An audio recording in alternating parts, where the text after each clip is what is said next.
Hello everybody. My guest today is a spokesperson of the Azerbaijani Ministry of Foreign Affairs, Aykhan Hajizada, and we're going to discuss the most recent phase in the Azerbaijani-Armenian peace process, challenges and interim and long-term objectives. Mr. Hajizada, thank you very much indeed for being with us. Thanks so much. Thank you for having me.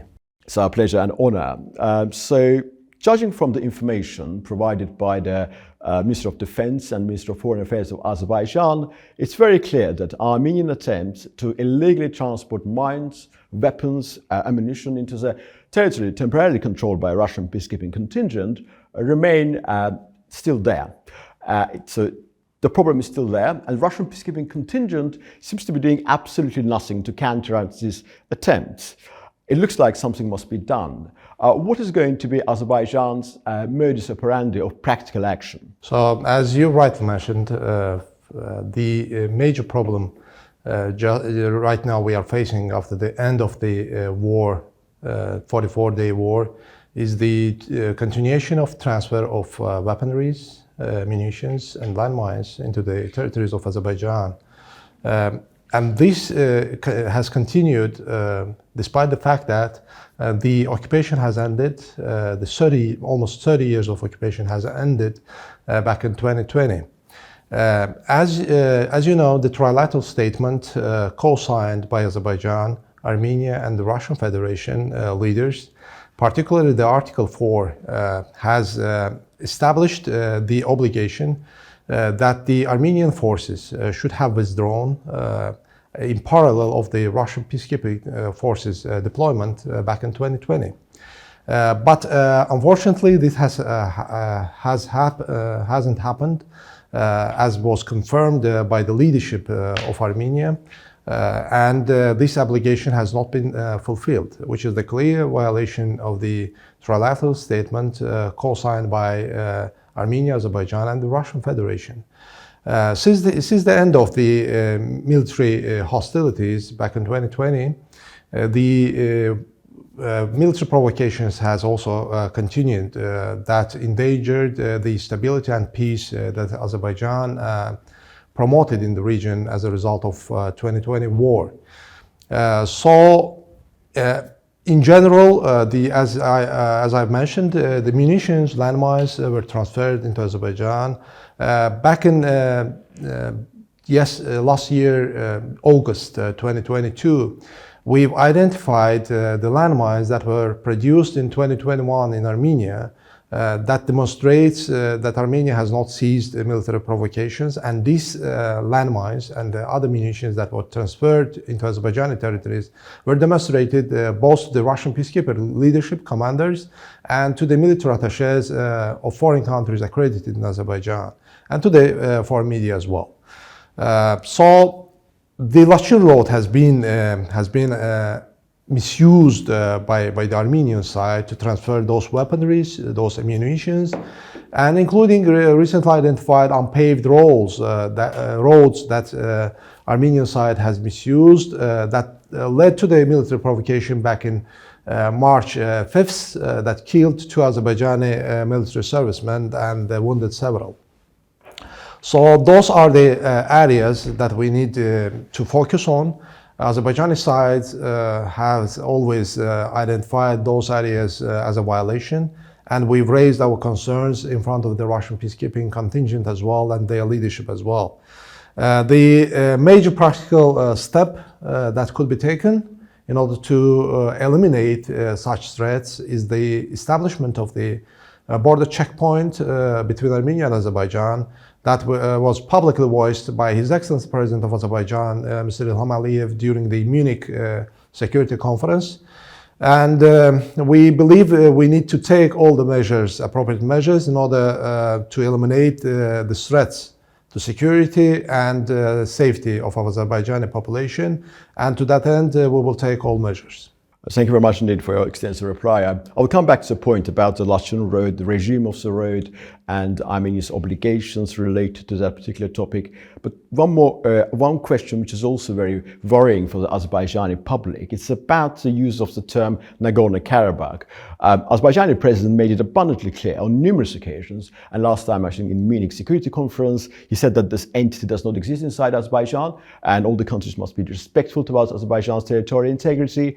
But it's very interesting that the latest statement issued, I think, on the 6th of March by the Minister of Defense of Russia has a mention of a certain car with law enforcement officers of Nagorno-Karabakh. This statement made in relation to the incident which took place on the 5th of March, and the term Nagorno-Karabakh is used in relation to the separatist regime. What should we think about it? So, as you've rightly mentioned, on numerous occasions, Azerbaijani side urged against the misuse of certain terminology on toponyms related to the certain regions of Azerbaijan, and including to the Russian side. We've urged the Russian side through the public statement of the Minister of Defense as well, that the Russian peacekeepers should not use the terminology that is inappropriate. And at the same time, we've, on our public messaging, we've mentioned that expressions such as also the authorities of Nagorno-Karabakh, the Nagorno-Karabakh, is contrary to the norms and principles of international law, particularly to the sovereignty and territorial integrity principles, and at the same time to the recent Sochi and Prague statements that were, accordingly made and, undersigned by the Russian side as well. So these obligations are clear, and these obligations should not be violated. And we've urged the Russian side on numerous occasions on this end as well. Armenian side always claiming that the term Nagorno-Karabakh was used in the 2020 trilateral statement, but we know that it wasn't used there as an administrative entity. It was used there as a former, truncated part of the former region of Azerbaijan. And I would like to come back to the Lachin Road situation. What is the realistic probability of the installation of border checkpoint at the entrance of the Lachin Road? Because when Russian Foreign Minister Lavrov was here in Baku, he didn't say anything which was convincing and confidence-inducing, and Armenian side has so far not replied to Azerbaijani proposal. Do you think it's a realistic probability? So, coming back to your first initial comment on how Armenia misuses the term of Nagorno-Karabakh and refers to the trilateral statement, I would like to note that the trilateral statement in itself covered the former conflict and the elimination of the results of the conflict. Therefore, it was necessary at that time to use that particular term that was internationally identified as a term referring to the region. But, this trilateral statement has ended the conflict, and we are right now in the post-conflict situation. And I would like to refer to the elimination of the Nagorno-Karabakh as a autonomous region back in the early 1990s, which should be accordingly recognized and should not be misused in the future. On the installation of the checkpoints, I would like to note that the lack of transparency in our region related to the misuse of the Lachin Road creates serious problems and challenges. And to resolve this problem and challenge, the President of the Republic of Azerbaijan, His Excellency Mr. Ilham Aliyev, has publicly voiced an idea that there is a need to establish a border checkpoint between Armenia and Azerbaijan. And the proposal was positively received by our international partners as well. During the meeting in Munich, the Armenian leadership has not voiced any concrete answer regarding the particular idea. But 2 days later after the meeting in Munich, the Minister of Foreign Affairs of Armenia, without mentioning any explanation or providing an explanation, they've responded to the idea that it's not acceptable to Armenia, and it was without an explanation. So decline of the proposal by Armenia, we believe, is the idea that Armenia has not and is not interested in the stabilization efforts, in the stability, in the transparency that would be established between Armenia and Azerbaijan, including would eliminate the threats of misuse of the Lachin Road. Bearing in mind the current circumstances, it is important to establish the border checkpoint as soon as possible, which has voiced by our leadership as well. So protection of Azerbaijani territories and against the malign actions is a matter of national security of Azerbaijan, and we would take all the appropriate measures to that end. As you said rightly, Azerbaijan made its proposal. Their responses has so far not been very positive, of course. They effectively declined it. But what is the probability of the installation of the border checkpoint on a unilateral basis by Azerbaijan?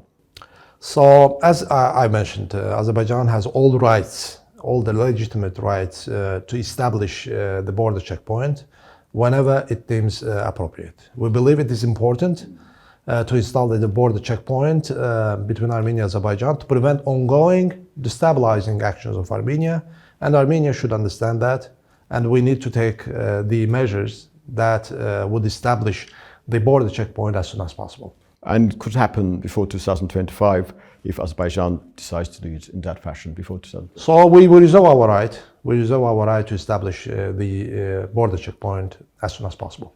Now I'd like to move to another subject, which is interrelated with this one, of course, connected with this one.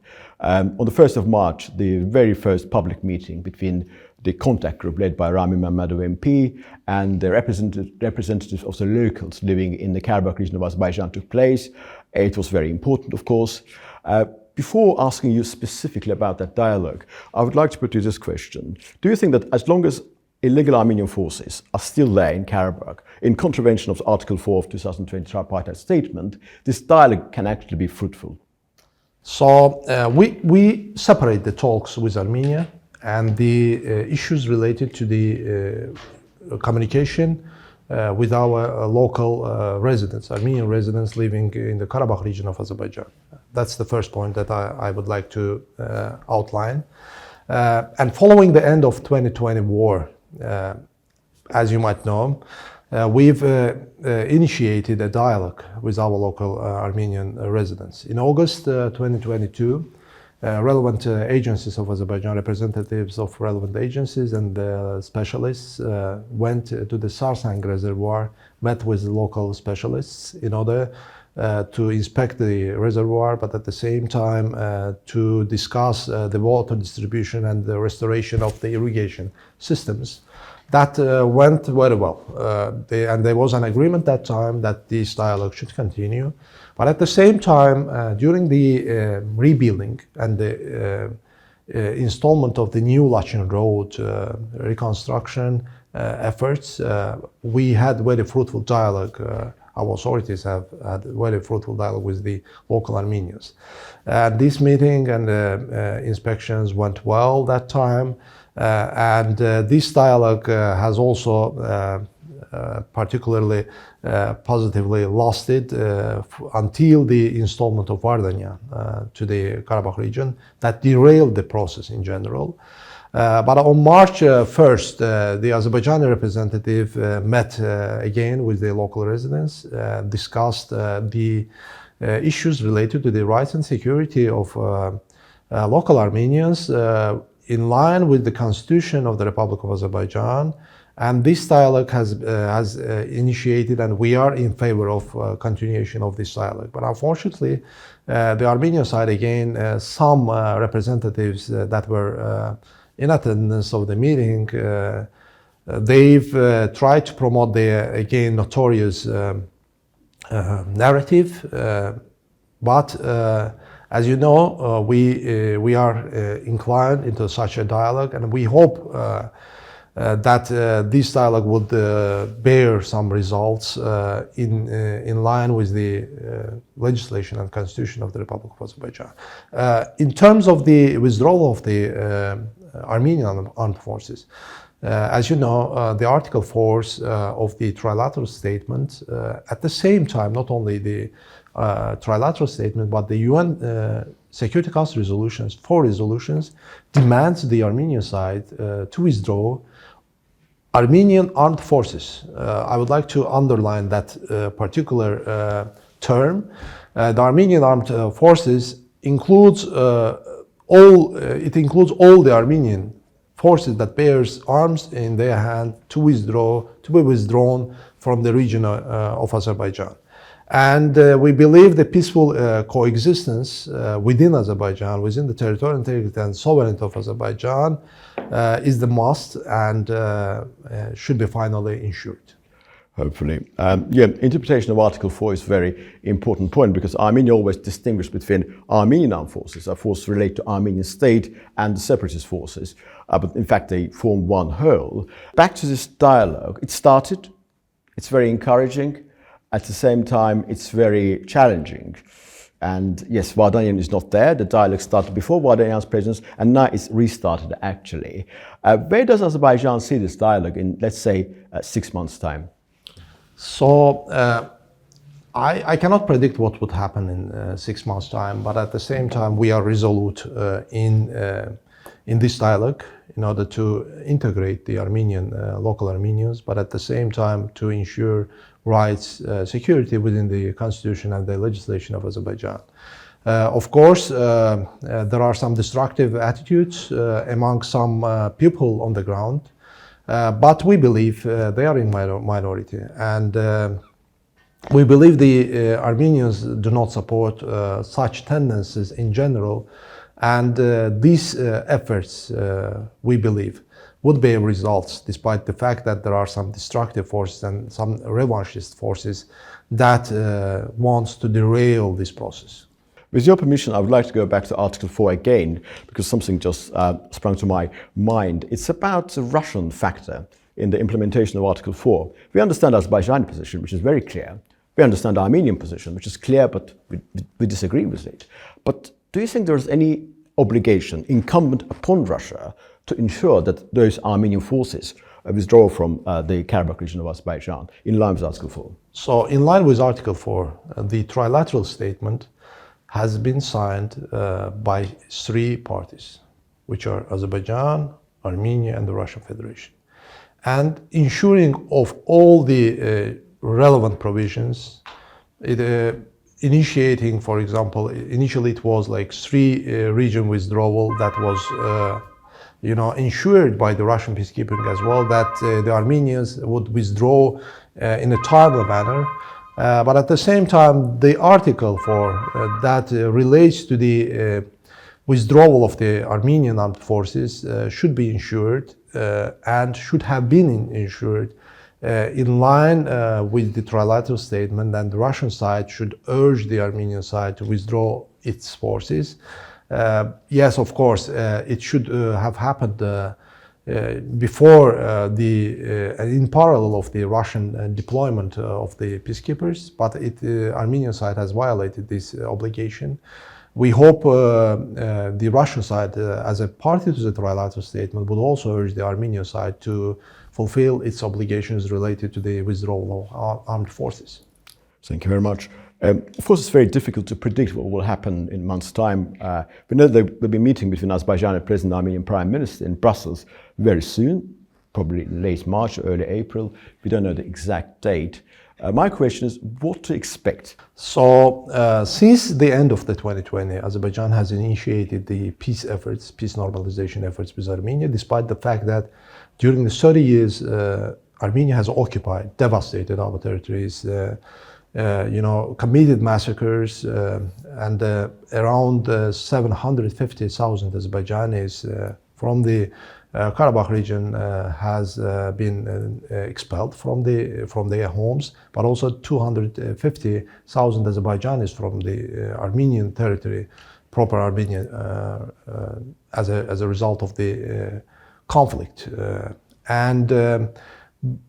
Despite this, we've initiated the normalization process, and this track was identified as a 2-track process. with Armenia, it was related to the delimitation and demarcation of the borders, opening of the communications, and the signing of the peace treaty.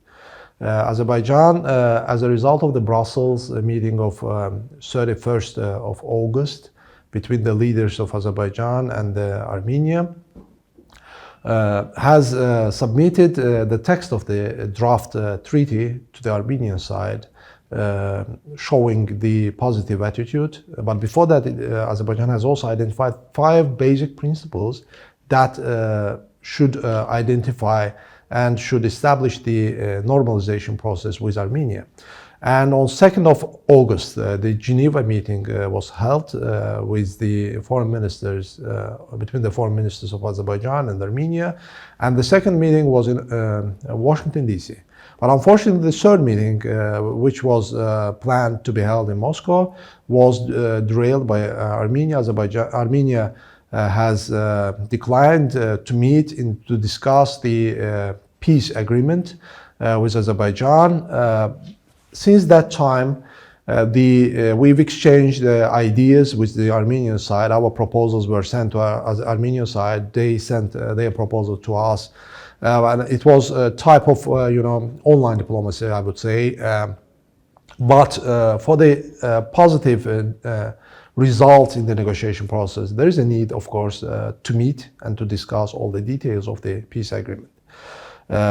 But these efforts have failed so far, and Armenia did not show enough political will. But also they've been very contradictory and inconsistent in their efforts. But at the same time, they've evaded from the implementation of the certain commitments undertaken within the trilateral statement, but also took some military provocations that in general created very bad atmosphere in the peace efforts that were initiated by Azerbaijan.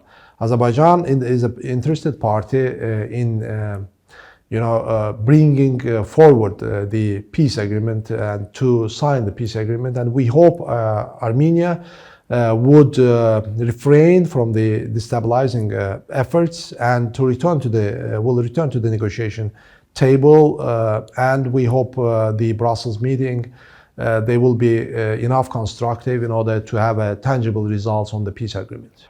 To ask more specific question emanating from my previous question, when it comes to next Brussels meeting, the 2 specific moments, could we expect anything regarding the installation of border checkpoint at the entrance to the Lachin Road from Armenia, because their replies so far have not been very positive?